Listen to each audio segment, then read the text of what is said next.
Ao longo dessa semana, a Panini fez anúncios para os lançamentos de janeiro de 2025 e eu quero comentar com você hoje sobre aquele que para mim é disparadamente o que mais me deixou no hype. Com certeza é um dos melhores anúncios, eu acho que é o melhor. Opinião pessoal, é o melhor anúncio para janeiro de 2025. Eu vou comentar com você sobre isso nesse programa, mas veja que até chegarmos ao anúncio ali de 2025, para chegarmos em 2025, temos que passar ainda por novembro e dezembro. E o que acontece em novembro e dezembro? Promoção, meu filho. Tem muita promoção de quadrinho para você aproveitar, especialmente nesse mês de novembro. Então corre entrar no canal de Telegram, porque vem aí, ó, tem Black November da Evolukit, vai ter a Black Friday da Panini, vai ter a Black Friday estendidona, assim, ó, com esquenta da Black Friday, da Amazon, para você comprar os seus quadrinhos com os melhores preços.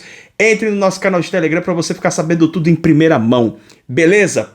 Seguinte, eu vou falar de um trabalho aqui, cara, que é absurdo levar tanto tempo para que esse material estivesse disponível de novo. A última vez que a Panini publicou esse trabalho, acho que foi em 2016, eu estou me referindo a Lobo Solitário. A Panini confirmou o relançamento de Lobo Solitário para janeiro de 2025 e, galera, Lobo Solitário, se você não leu, você precisa ler esse trabalho. Eu estou falando de uma obra que, na minha opinião, para mim, top 5 da vida.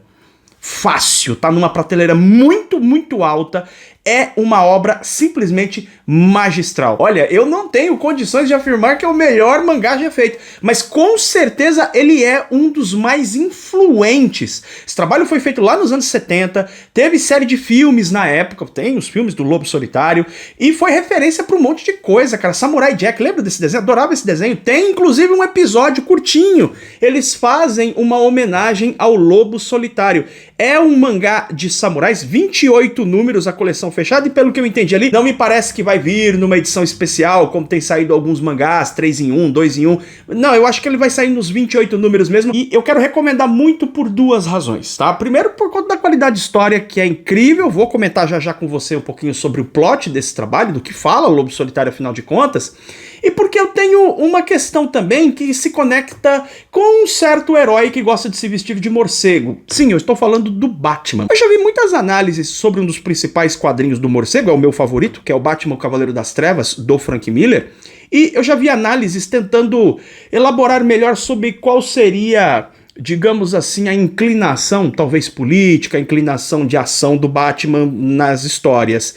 E eu sempre discordei muito das teses que são levantadas ali, porque tentam encaixar ele num tipo de polo ideológico. E para mim, o Cavaleiro das Trevas, a grande influência dele é Lobo Solitário. O Frank Miller, ele é tão apaixonado por Lobo Solitário que as edições, e é provável que essas edições dessa republicação venham assim, as capas de Lobo Solitário inteira foram desenhadas pelo Frank Miller. Ele é fã apaixonado do Lobo Solitário numa época em que não era tão comum artistas nos Estados Unidos se influenciarem por outras culturas de quadrinhos europeus, quadrinhos underground, quadrinhos orientais, no caso mangás.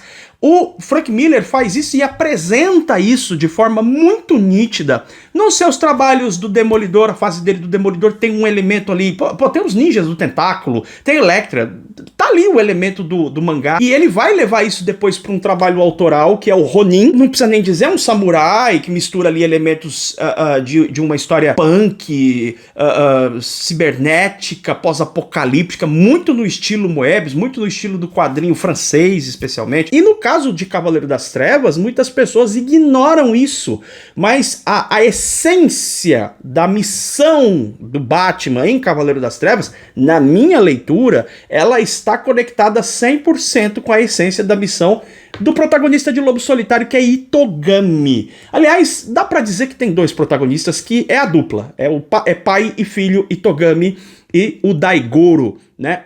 Do que fala então ali Lobo Solitário? Nós vamos ver a história do executor do Shogun, numa época em que a pessoa que ia praticamente decretar a morte de alguém que não estava servindo de acordo, que era ordenado que cometesse aquele ato cerimonial, aquele suicídio cerimonial. Então existia o cara que ia dar o golpe final, que ia cortar a cabeça do indivíduo. Esse cara era o executor do Shogun. Para nossa cultura é muito estranho, mas naquela cultura isso era uma coisa considerada de alto escalão, até porque o executor ele tinha que ser extremamente hábil com a espada.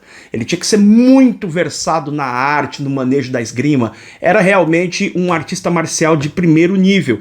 E o Itogami é justamente o executor do Shogun, mas existe uma situação, isso vai ficando explicado ao longo da trajetória da leitura, conforme você vai lendo a série, isso vai se revelando. Existe uma treta estabelecida entre a família Ogami e a família Yagyu, né? Onde você tem o patriarca dessa família, que é o Hetsudo.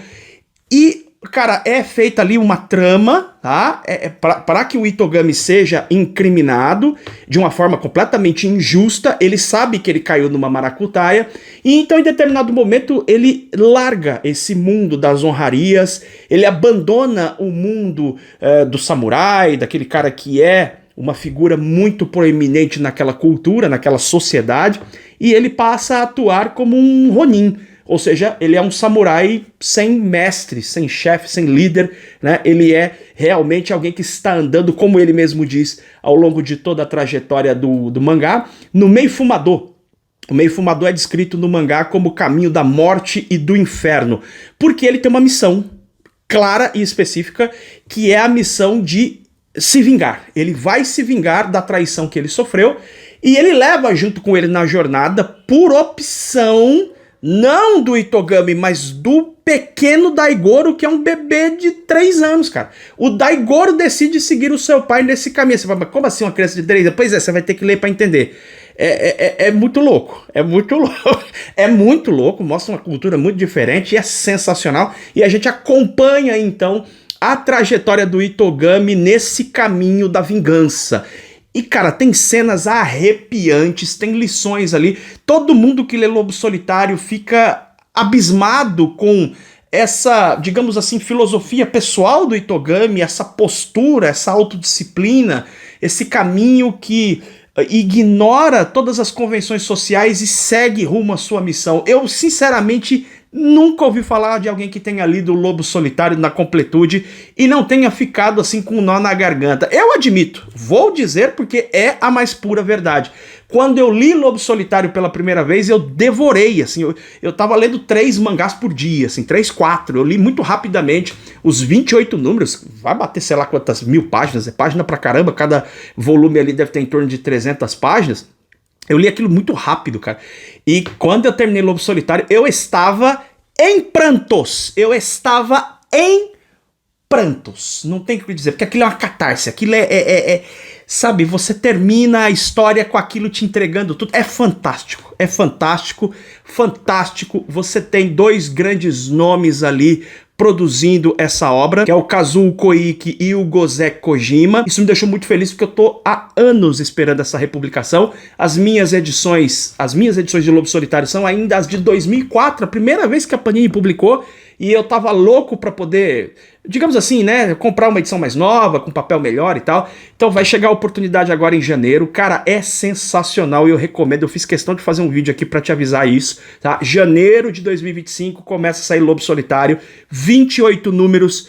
Eu imploro a você, não deixe passar esta oportunidade. Adquira Lobo Solitário, leia esse trabalho, porque é uma coisa realmente fora de padrão. É uma coisa acima, muito acima da média. É uma coisa que você vai colocar na sua prateleira mais alta, junto com esses clássicos eternos aí.